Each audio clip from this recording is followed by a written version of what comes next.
This is News Today with WDW News Today. I'm Tom Corliss of WDWNT.com. Please like this video, subscribe, and hit the notifications bell to make sure you never miss the latest from the Disney theme parks all around the world. Coming up, the news for December 12th, 2025. But first, a word from our sponsor. Of course, you have seen us at this point talk about these wait time displays, like the one right here on my desk. Well, the folks at waitsigns.com for the holiday season have their newest product, the Wait Time TV, which you've probably also heard me talk about at this point. Now you can take everything you already love about your desktop display and bring it to your screen, literally turning your TV into the resort TV. You just have to connect the WaitTime TV media player via the included HDMI cable, think of it like an Apple TV or a Roku device, and watch your big screen instantly turn into your own resort TV experience. You can enjoy your own resort channel displaying actual park hours, check real ride wait times at all 6 parks, view a custom vacation countdown fireworks show, and even watch a live terrace view of the Orlando skyline complete with nightly Magic Kingdom and EPCOT fireworks. And the best part is the WaitTime TV is fully optimized for high resolution viewing, including the brand new VIP package. And in that package, you can go beyond the terrace skyline view with a close-up view of the Magic Kingdom fireworks live streamed into your home in HD every single night. And finally, one of the other aspects is the live piano bar request show, where performers you already know and love, like our own Piano Rob, will take your requests live in real time in HD through the WaitTime TV. You can save 15% by using code NEWS15 on your order and go to waitsigns.com to redeem, just in time for the holiday season. Holiday shopping time is almost over, folks. Get your order in. I'm going to press down on this remote twice, which is going to send us onto the monorails, usually the way we have it set up. There it goes. Boop, boop. It's the noise. Yes, I know, I'm deranged. Oh, it's busier today. Cosmic Rewind, 70 minutes. It's getting back to normal. We're ramping up for the holidays at the parks, for sure. But anyway, let's get to the news, shall we? Walt Disney World has extended hours for Magic Kingdom, Disney's Hollywood Studios, and Animal Kingdom around New Year's Eve to coincide with those crowds we just talked about. Magic Kingdom will now open at 8 a.m. from December 28th to January 3rd, with the early entry for resort guests beginning at 7:30 a.m. The park was previously scheduled to open at 9 a.m. On December 28th and 29th, the park will be open until 11 p.m. It will also be open until 11 p.m. from January 1st through the 3rd. It was previously scheduled to close at 10 p.m. On those dates. On December 30th, Magic Kingdom will be open until midnight.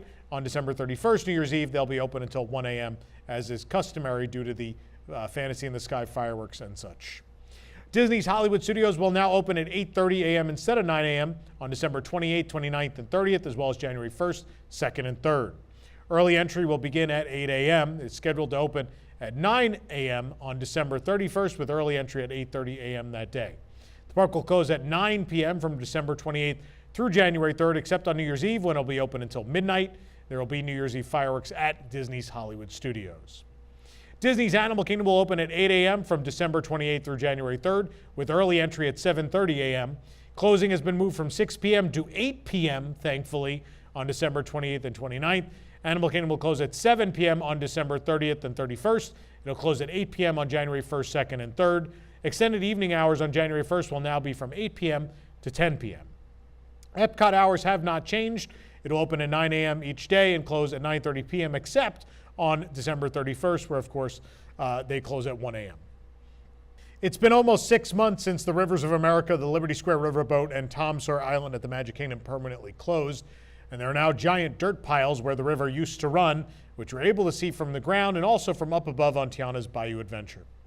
Construction walls run all the way around the former river now, but guests can see the demolition and construction zone from certain vantage points. The riverboat landing remains, and according to concept art, will be repurposed as part of that reimagined Frontierland and Liberty Square. No changes have been made at this point. In front of Riverboat Landing, where part of Tom Sawyer Island used to sit, is a dirt pile that stands taller than the surrounding construction walls. In the foreground of these photos is an excavator to move all the dirt. All the trees were removed from this area. Construction walls also run the length of the Haunted Mansion's outdoor queue. On December 12th, we saw a crew member working directly behind these walls, where it looks like some land has been cleared of foliage. A new walkway will pass by the Haunted Mansion, go around the back area of that Piston Peak National Park, and connect the Big Thunder Mountain Railroad. The trees visible in these pictures are all at the back edge of the Magic Kingdom. The Walt Disney World Railroad tracks go through these forests, but the railroad is currently in shuttle mode, running back and forth between Main Street and Storybook Circus in Fantasyland. There are no train tracks back there in that section right now because they've been removed to facilitate all of this construction. A tree trunk, a pile of rubble, and some ground pipes are visible in the photo here. This area used to be part of Tom Sawyer Island, and there are some markers in the ground potentially for future foundations. The piles of dirt continue into backstage areas as well. Of course, the Cars area is a reimagining of some of the existing Frontierland. Villains Land is what will continue into what has been unused space in the past out beyond Big Thunder towards the back of the construction site. So Frontierland not really being expanded, it's being reimagined. The expansion of Magic Kingdom really comes in the land that'll be used for Villains Land whenever that may happen. We spotted another crew member working in this area right at the edge of Big Thunder Mountain Railroad. The coaster, of course, currently closed for its over-year-long refurbishment. It'll reopen in the spring of 2026. The view from above on Tiana's Bayou Adventure shows a different vantage point of the construction taking place as well. But there you see it. We'll keep you in the loop on this project. We're going to be watching this for a long, long time, kids. Disney Lorcana revealed the 3 Magical Places promo cards guests will have the chance to take home during the 2026 EPCOT International Festival of the Arts. These are special versions of Donald Duck, the Pie Slinger, Rapunzel, the Appreciative Artist, and Stitch, the Rock Star, representing the culinary, visual, and performing arts. Guests will be able to get a promo card during the festival's Collection Quest and Scavenger Hunt. During a Collection Quest, players open Lorcana booster packs and trade cards with other guests. This activity will be at the Illumineers Lounge in the Morocco Pavilion. The Ink and Find Scavenger Hunt will take place throughout the park. Guests will search for larger-than-life trading cards and match each to the special ink stickers on a complimentary festival quest book. They can then pick up an additional promo card from the Illumineers Lounge or in Figment's Inspiration Station at the Odyssey. Festival quest books will be available on the bridge from World Showcase to World Celebration. The EPCOT International Festival of the Arts is running January 16th through February 23rd. No annual pass holder reservations are left for New Year's Eve at EPCOT.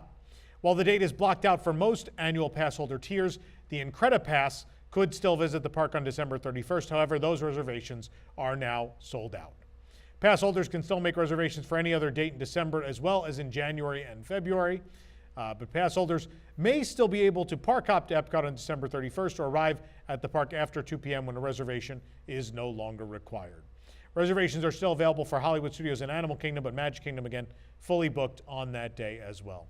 EPCOT will celebrate the new year with the Cheers to the New Year fireworks show at 11:54 p.m. on December 31st. Luminous will also perform at 6:30 p.m. According to the reservations calendar, the Geo 82 fireworks experience at EPCOT will be dark for over 2 weeks beginning in late January, as reservations are not currently available. The experience offers a special menu and viewing of Luminous, the Symphony of Us. When attempting to book reservations for the fireworks experience, guests will see that the offering is closed from January 25th to at least February 9th. The Spaceship Earth bar is still scheduled to be open for regular operation on these dates, and Luminous is still scheduled too. It's unclear why this is the case. Could be a glitch. We don't know. We'll have to wait and see what is going on. But if you'd like to watch a review of that dessert experience, it is right here on the channel. Patina workers joined forces to demand a fair contract at Patina restaurants at the Italy Pavilion, as well as a fair process to organize a union at Patina restaurants in Disney Springs. Approximately 200 Unite Here Local 737 members and supporters held a rally and march to demand a good life for Patina Group restaurant workers, including a fair process to organize at non-union Patina's restaurants at Disney Springs and a strong new contract at Patina's unionized restaurants in the EPCOT Italy Pavilion. Quote, "At the end of the day, my coworkers and I deserve to be treated like people with full lives, people who have more going on than just work," said AJ Meeks, a Patina worker at the Edison at Disney Springs. "We want Patina to treat us the way we know we deserve to be treated. That's why we're fighting for a fair process to organize." Unionized workers from Tutto Italia, Tutto Gusto, and Via Napoli continued pressing for a contract that improves their lives and futures, including $8 raises over 3 years, free family health insurance, a pension they can retire on, and a 20% automatic gratuity. Non-union workers from the Edison, Maria and Enzo's Hideaway, Pizza Ponte, and Morimoto Asia called for a fair process to organize. Quote, "I love to cook. I put my heart into everything that I make, and it brings me joy to see other people eat my food. but loving my job doesn't pay the bills. That's why we're fighting in our contract negotiations for big changes, because all of us deserve a better life, or a good life, said Jennifer Quinez, a cook at Patina's Italy Pavilion restaurants. Workers marched towards the corner of State Road 535 and Hotel Plaza Boulevard. Union members who work for Disney also joined the march. Quote, "It makes me so angry to hear what Patina workers experience. It's not good for any of us when people who work so nearby get lower wages, no pension, or no union protections, especially when they're serving the same guests who come to Disney," said Henry Allen Torres, a shop steward and assistant sous chef in Disney's Magic Kingdom. "We're all in it together," he said. The march highlighted both fights with Patina restaurants at Disney Springs and in the Italy Pavilion, and showed united support for all Patina workers who are demanding the good life they deserve. Now, I think all of those things make sense. That 20% gratuity thing is never going to happen. I like that the Disney employee, the Disney cast member who was interviewed for that, even they chose to skip over purely the 20% gratuity, because it's just not standard. You're not going to break Disney standard procedure. If the Disney workers made less or made more, Disney workers do make more, which is why I think this is most of why this is happening, and they get better benefits. That's a majority of why this is happening. But if the Disney workers have to go with 18% gratuity, and that's only on, discounted checks or parties of 6 or more or whatever, then that's what it's going to have to be across the board. But yeah, so I don't see that one happening, but I hope the Patina workers get everything else they're looking for. We now have the closing date for Rock and Roller Coaster starring Aerosmith at Disney's Hollywood Studios. The coaster will then be transformed into Rock and Roller Coaster starring the Muppets. Rock and Roller Coaster starring Aerosmith will close forever on March 2nd, 2026, the last day of operation on March 1st. Previously, Disney only shared the general timeline, which said early spring. Rock and Roller Coaster starring the Muppets will open in the summer of 2026. Of course, work has already started. The pre-show for Rock and Roller Coaster starring Aerosmith is gone. It's out of here. And that's because they've started working on that Muppet pre-show already. But March 1st, the last day of operation for Rock and Roller Coaster starring Aerosmith. Disney has filed 2 permits for the former MuppetVision 3D theater, which will be reimagined into a Monstropolis theater as part of the Monsters, Inc. land being built at Disney's Hollywood Studios. The new permits are both for 365 Cypress Drive, the address of the theater. The first permit is for general construction and contracts frequent Disney collaborator John Richards' company. The company has worked on themed elements at all 4 Walt Disney World theme parks, Disneyland, and even Tokyo Disney Sea. They installed set elements at Test Track 3.0, new signage for the Country Bear Musical Jamboree, and Zootopia Better Together's signage as well. The second permit contracts Solotech, also for general construction. Solotech is an AV company that has worked with Disney before on, again, Zootopia Better Together as well. According to the Monstropolis concept art, the theater will retain its brick exterior, but get a new marquee and several other elements that tie it into Monstropolis. According to that art, the theater will be called The Glob, a play on the Globe Theater. Disney has not said what will be in the theater. They've stayed away from that thus far, but something's going in there. Of course, the one attraction we do know is there will be an e-ticket attraction, a door vault roller coaster through the Monsters, Inc. factory. No timeline on the opening of this land has been provided just yet.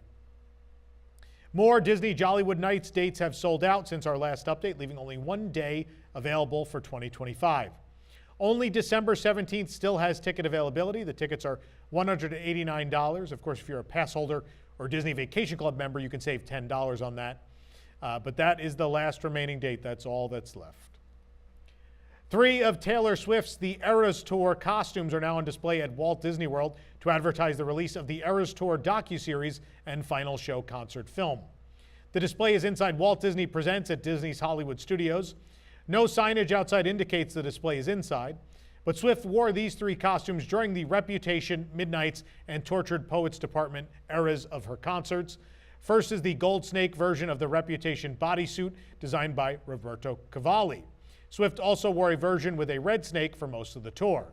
Of course, that's actually, people are gonna think I'm joking. That's my favorite Taylor Swift album is Reputation. If you know Tom Corliss, you can imagine why Reputation might be my favorite Taylor Swift album. As with other eras, there were several different Midnights bodysuits and Karma jackets. On display are the navy blue bodysuit matching the Louboutin boots and pink jacket, and Swift wore this set for the Karma finale of the Midnights era. The bodysuit and garter were designed by Zuhair Murad. The Tortured Poets Department dress is off-white and features lyrics from the album on the skirt. The dress is by Vivienne Westwood. According to cast members, the display will be around until late January. The Eras Tour, the final show, and the first 2 episodes of the End of an Era docuseries are now streaming on Disney+. The final show includes songs from the Tortured Poets Department, which was released and incorporated into the Eras Tour after the original concert film debuted. The End of an Era chronicles the world tour and will be released 2 episodes at a time for the next 2 weeks. This program is brought to you by our official travel agent sponsor, Be Our Guest Vacations. Your dream vacation begins with Be Our Guest and their concierge team of expert vacation planners. Head on over to wwnt.travel and their team will design your next magical vacation, from the Walt Disney World and Disneyland Resorts to Disney Cruise Line to Adventures by Disney and more. And the best part is their concierge services are 100% free. So book today. Let's hit the Gertie cam for a second. I got to mention this might be last call, folks, before Christmas to get your 8-foot tall, 10-foot long inflatable Santa Gertie. We have less than 100 left, and when they're gone, they're gone. We are not ordering this product again. So it is a limited edition of 1,000, never to be made again. Get it now before they are gone for good. Also never to be made again, our Sunny Eclipse plush. And you still have a limited time to order those Santa Gertie Ice Cream of Extinction candles. Again, only through the holiday season. Get them all now at carouselofproducts.com. Now back to the news. Santa, Jack, and Sally from The Nightmare Before Christmas are currently appearing in Disneyland Park for the holiday season, but Disney today announced an end date for their meet and greet. Santa, Jack, and Sally will meet in the Royal Courtyard of New Orleans Square through December 24th, Christmas Eve. Of course, during the Halloween season, Jack meets in his regular costume, but those are the 2 seasons you can meet him at Disneyland Park. Jack Skellington debuted a new, more accurate look at Disneyland, Walt Disney World, and Disneyland Paris this year. And I met him. I didn't have time in Anaheim or here at home to meet him in the new look with the new costume. But in Paris, because we went to Paris in September and November, I met him in both versions there. Weird enough. My life is nuts. A new episode of Disney Unscripted on the Disney Parks YouTube channel goes behind the scenes of the holiday transformation of Cars Land in Disney California Adventure. The decor change takes place over the course of many nights, but still has to be done in a relatively short manner, so Halloween and the holidays aren't clashing too much, unlike Haunted Mansion Holiday. So everything is ready in time for the official start of the holiday season. And not to mention, cast members and construction equipment have to be out of the way by the time guests get to the park. The 15-minute episode features several cast and crew members, mostly following resort enhancement manager Tristan Tierney. One decoration highlighted in the episode is the Cars Land billboard, which Tierney said in previous years was an overlay. This year they switched to a replaceable vinyl, which park decorator Nick Stoff stretched into place. A major element of Cars Land at any time of year is the lights. The crew used to relight the trees every holiday, but over the past 2 years, they have switched to technology that allows them to just change what colors the lights are. This saves time as they only have to choose a color instead of completely restringing. Park decorator and king of strings Jesus Hernandez adjusted the lights. You can watch all this, and it's great to see the people that make the magic happen highlighted. I love this behind the scenes stuff. I know previous Disney regimes would say this is ruining the magic. I think the magic is that the Walt Disney Company does these things. And so peeling back the curtain of how they do it doesn't ruin the magic. I actually think in today's day and age, it enhances it. So kudos to Disney for sharing these things. Lamplight Lounge at Disney California Adventure is now showing available reservations for brunch upon its reopening in January 2026. Both Lamplight Lounge and Lamplight Lounge Boardwalk Dining will be closed beginning January 12th, according to the Disneyland Resort website. Lamplight Lounge is only closed through January 15th, but the Boardwalk Dining is listed as closed through the end of the calendar, which is currently February 2nd. Of course, with the colder weather, less California guests want to go sit out there in the cold. We previously reported that when Lamplight Lounge reopens on January 16th, brunch times were not listed and could not be booked, but that has been fixed. They are now available. I say now available. People booked them already, but they became available. Lamplight Lounge offers that brunch from 9 a.m. to 1 p.m. on Fridays, Saturdays, and Sundays. Disney has not announced what the refurb is for, but it's happening either way. For the absolute latest on these stories and all that did not make it into today's show, be sure to check WDWNT.com and follow us on all your favorite social media platforms. You can support the entire team behind this show and others by joining the WDWNT Interglobe Society at patreon.com/WDWNT. Get access to exclusive content, discounted show and event tickets, and more. Special shout out to our WIGS members watching who make this show happen every week. For the worldwide leader in Disney Parks news, this is Tom Corliss saying enjoy the rest of your today and have a great, big, beautiful tomorrow.